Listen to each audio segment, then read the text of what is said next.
Welcome to the Fantasy's Finest Fantasy Football Podcast. Here are your hosts, William Spencer, Jalen McQueen, and Mark Carter. What's going on? Welcome back to a brand new episode of the Fantasy's Finest Podcast.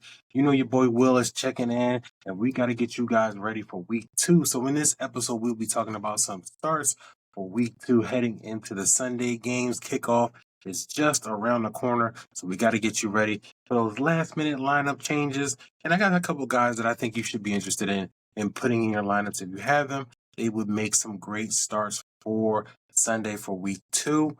We also got some stuff to talk about, some updated information about several players coming into Sunday's games. We also have some breaking news, some news that's been breaking about a couple of players that have had some injury designations. So we're going to get into that as well later on in the episode.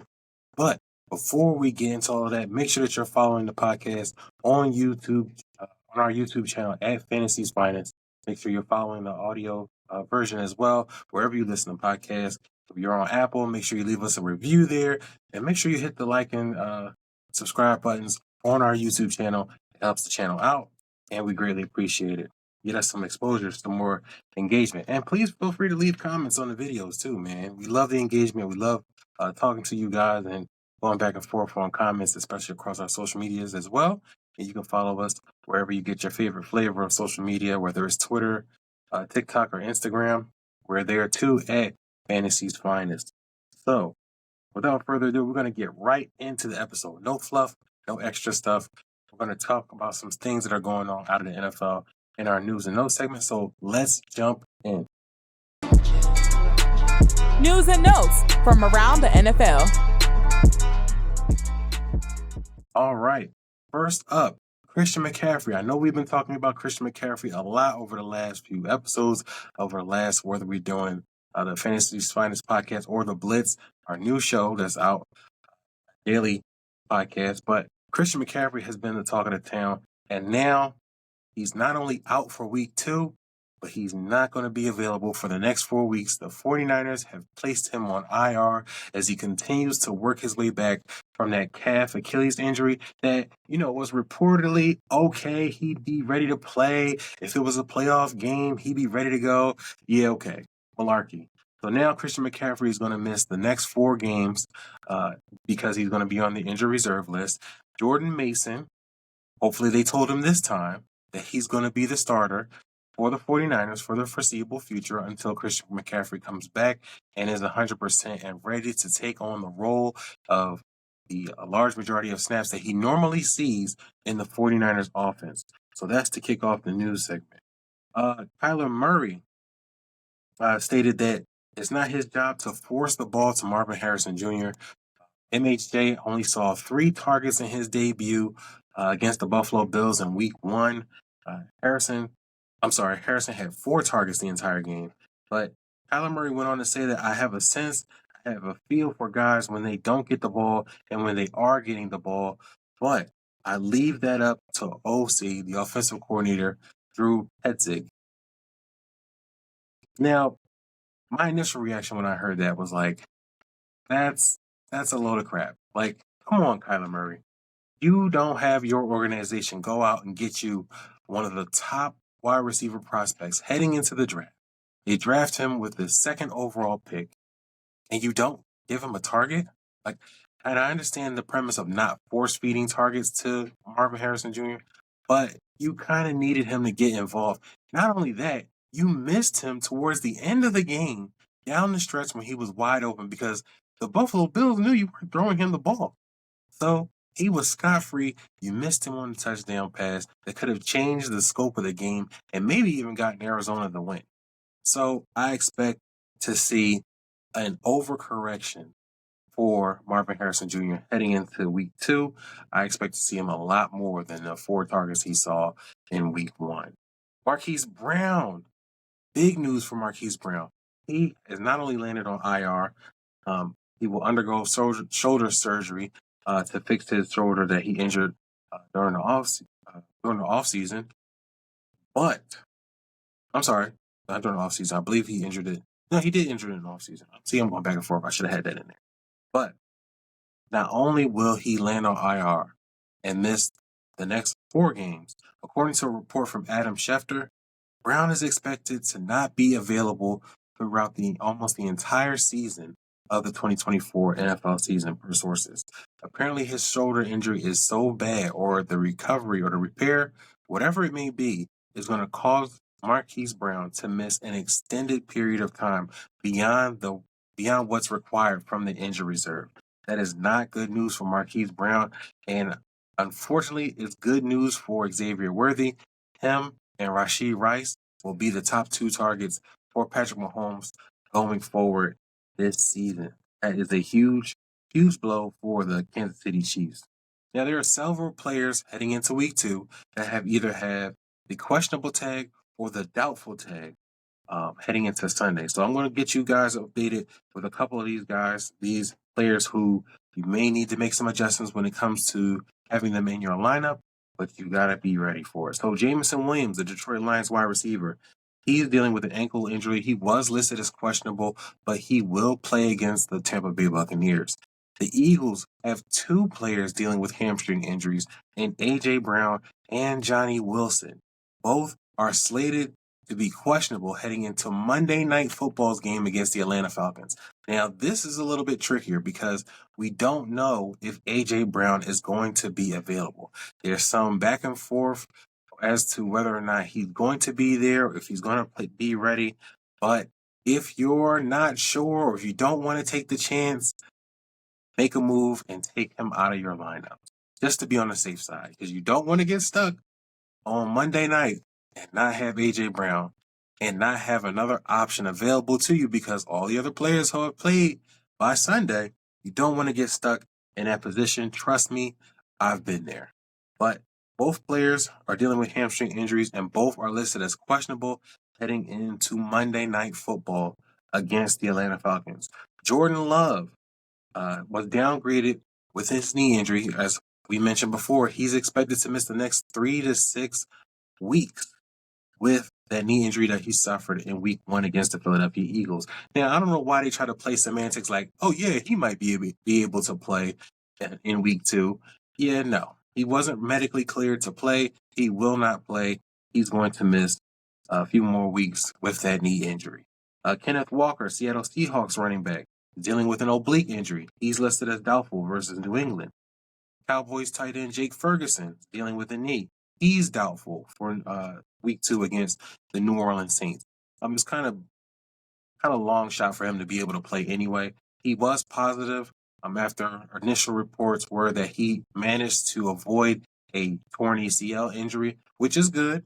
But the fact that Jake Ferguson was banged up leaving week 1 and was unable to return, it kind of spoke for him in the sense that he wasn't going to be available for week 2. Rome Odunze and Keenan Allen both popped up on the injury report for heading into week 2. Rome Odunze was dealing with a knee injury, and Keenan Allen is still dealing with that heel injury that he entered week 1 with. Both are listed as questionable, but I get the sense that one of them may not be playing. I'm starting to lean towards Keenan Allen, who was unable to practice all week heading into week 2. Rome Odunze was also in a similar position, but he was able to practice on Friday. So it looks like he'll be available. I'm going to put my money on Keenan Allen not being available. So if the news pops heading into Sunday before kickoff and he's not available, might want to make other plans. And that'll do it for our new segment. Hopefully this information helps you guys out in preparing to set your lineups. So now let's get into our starts of the week. Well, start them up for the week.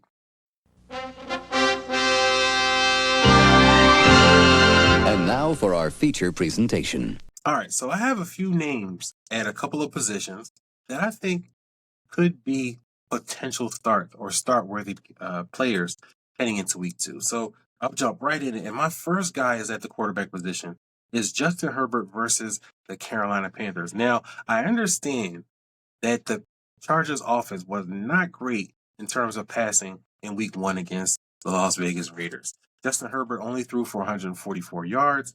The passing attack looked out of sorts for a bit, but they have an opportunity to be able to test out and open up the playbook a bit.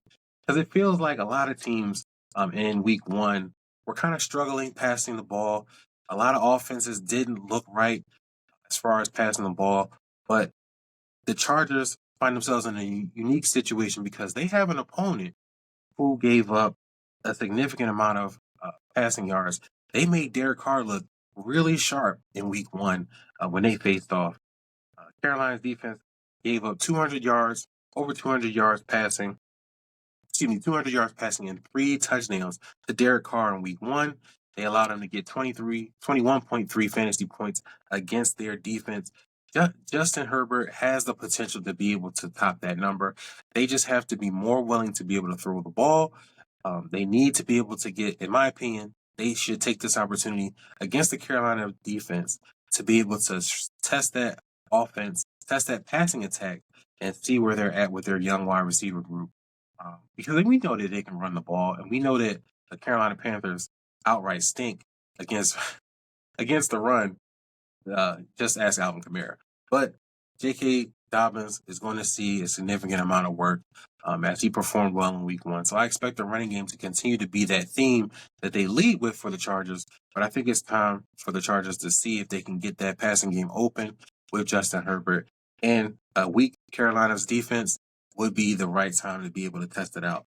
My other quarterback that I want to start for week two is Jaden Daniels versus the New York Giants. The Giants defense made Sam Darnold look like Patrick Mahomes, or Patrick Mahomes like to me, because they just aren't good. Their defense is just not good. And the other thing that allows Jaden Daniels to be a start for this week is because his rushing ability is so dynamic that allows him to put up fantasy points. Even though he wasn't able to throw a passing touchdown, he rushed for 2 touchdowns. He rushed for 88 yards on 16 attempts, and he was able to throw the ball and get 184 yards through the air. And not only that, despite not throwing a touchdown, he still completed just over 70% of his passes in week one in his debut. Did you even know that Jaden Daniels finished as a QB3 for week one in his rookie debut? Now he gets to feast on a Giants defense that's porous on every level. So if you're shaky about whether or not you should start Jaden Daniels over a couple of guys, or maybe like I got a question earlier on Twitter about whether they should start Jaden Daniels over Dak Prescott, I would be okay with that.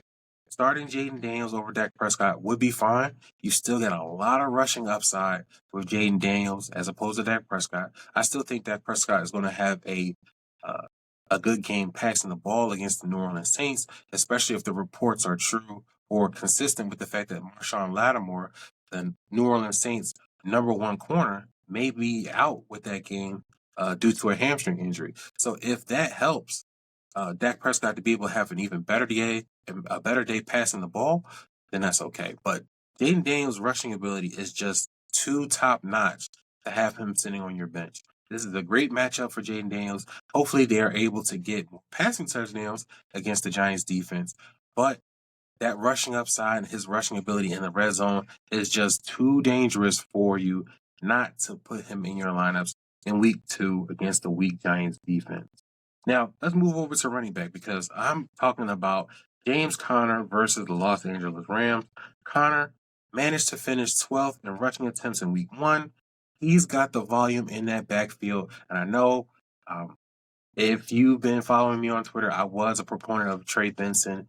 Hopefully, maybe causing enough or getting enough work to cause a split. But it just seems like it's the James Conner show in Arizona. He's the man within that backfield who's going to get all the touches. He finished with 16 in week one. He did only average 3.1 yards per against the Buffalo Bills. They are a tough defense overall, so it's kind of expected. But the Rams present a much better matchup for James Conner to be able to get busy. The Rams allowed the 8th most rushing yards in week one against the Detroit Lions. That David Montgomery and Jahmyr Gibbs combo is lethal, and they allowed the third most fantasy points to the running back position at 28.7. So it looks like a very good matchup for James Conner on paper, and it's a division game, so those games can always be a toss-up. Could be a shootout. We know how the Rams like to get down in terms of their high-octane offense, being able to pass the ball, even without Puka Nacua, who's on injury reserve. Matthew Stafford is still going to throw the ball. I hope that you don't run into the Cooper Kupp buzzsaw, as he saw 21 targets in week 1. Hopefully that's not a thing. But as far as the running game goes, James Conner, I'm locking him in if I have him on my fantasy teams. I think it's a good matchup for him in week 2. Now, here's one that's a little bit tricky. I've seen a few people in the fantasy zone kind of leery on Jonathan Taylor. Now, Jonathan Taylor gets the Green Bay Packers in week 2. I think it's a good matchup. Taylor did have a rough start in week 1 against the Houston Texans. He only averaged 3 yards per attempt in that game, stifling defense, being able to slow Jonathan Taylor down. We also saw Anthony Richardson get down, and he tore it up on the ground too, which kind of has fantasy analysts kind of suspect of Jonathan Taylor's involvement in the running game when Anthony Richardson can run as well. I don't think that that's an issue right now, especially with Jonathan Taylor still being used in the red zone. He was able to score a touchdown against the Houston Texans in week 1, but we did see the Green Bay Packers get carved up by Saquon Barkley in their week 1 matchup. 109 yards they allowed to Saquon Barkley. He averaged 4.5 yards per attempt in that game against the Green Bay Packers. Now they lose Jordan Love. They have Malik Willis. The Indianapolis Colts, low-key, could be a good defensive play against the Green Bay Packers with Malik Willis starting. And it should allow Jonathan Taylor to be more involved in this week. And I think he can put up a lot more points and rushing yards on the ground against the Green Bay Packers, whose defense may be on the field a bit more than they'd like because they don't have the quarterback to be able to help them move the ball on offense. I think that sets up for Jonathan Taylor to have a great game in week 2. I'm sliding him in my lineups as well. Now, let's move on to the wide receiver position. Garrett Wilson versus the Tennessee Titans.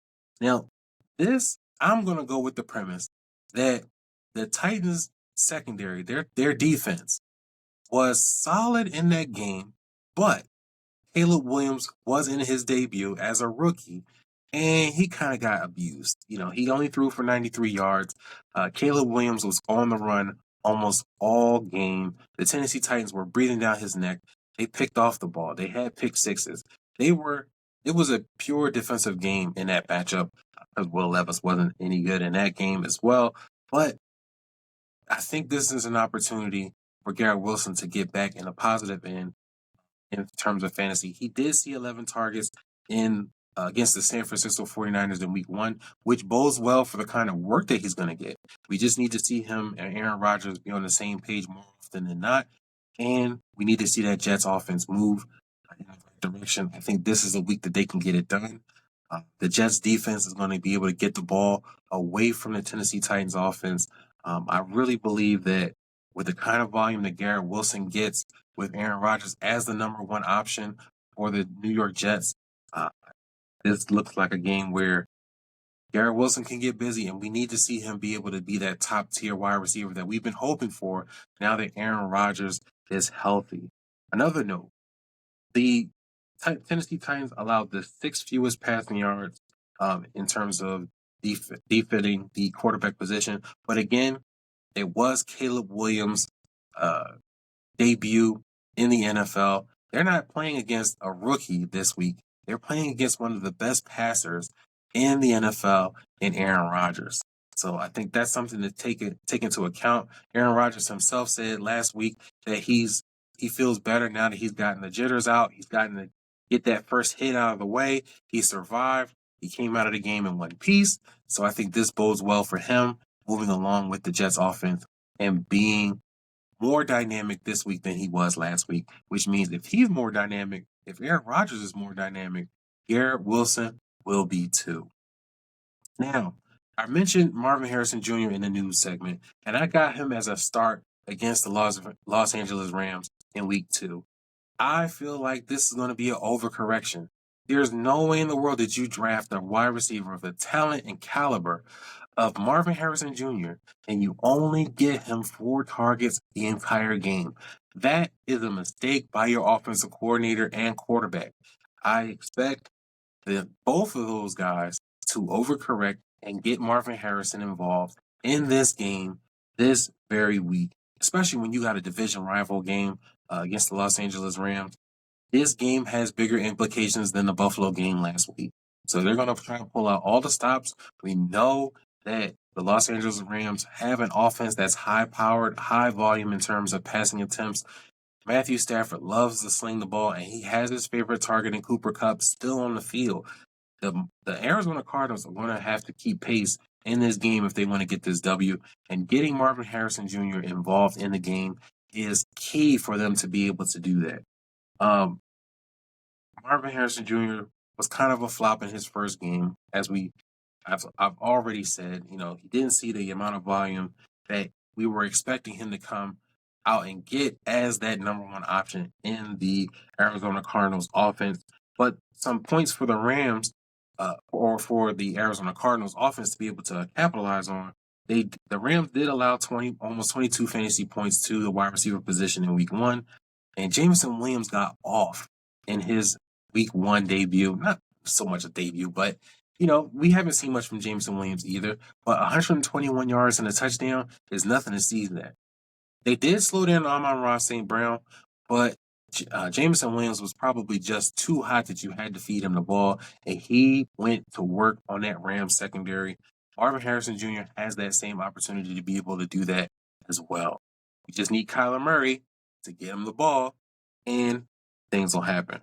Now, I'm going to wrap the episode up with the tight end position, and this one might be a little bit of a reach for me, but I'm going to give it to you anyway.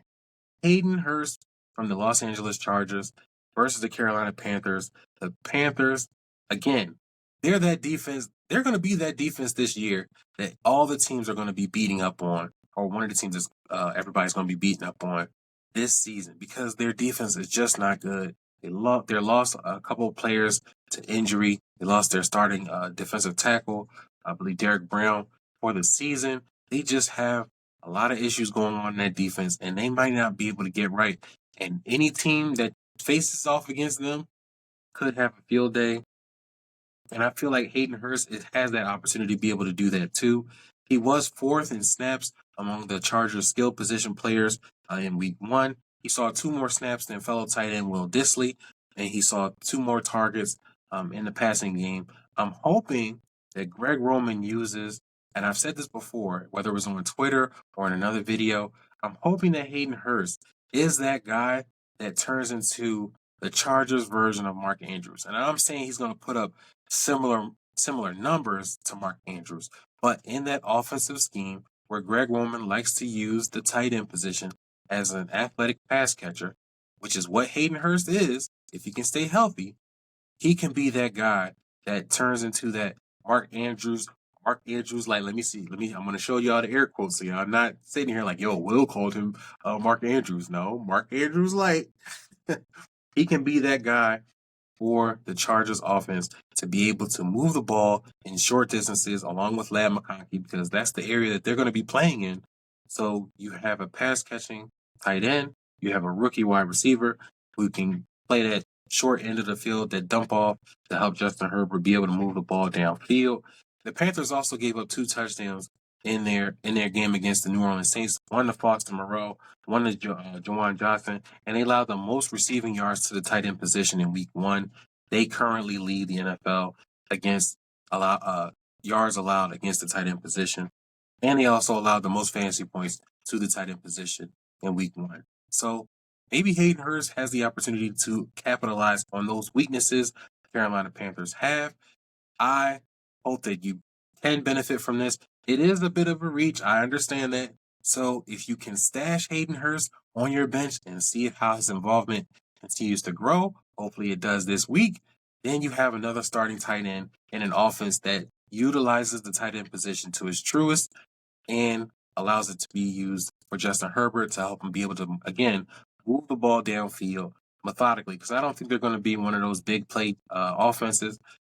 not like the Chargers have been known for in the past with their high volume.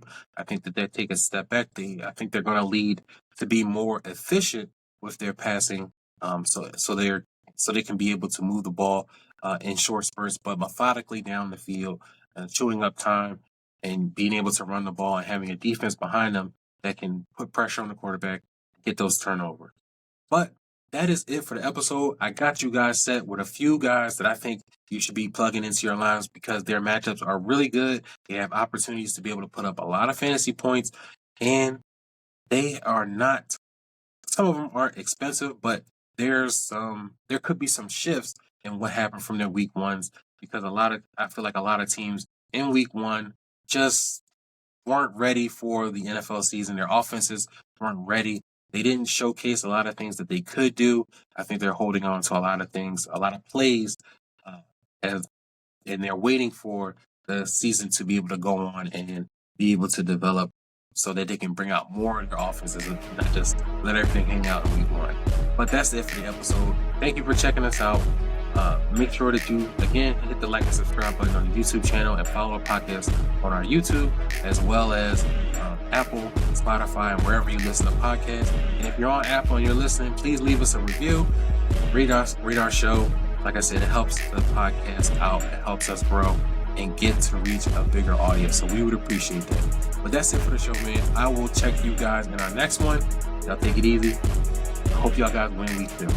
Thanks for listening to the Fantasy's Finest podcast. Be sure to join the community on Facebook and follow us on Twitter too at the Fantasy's Finest. See you next episode.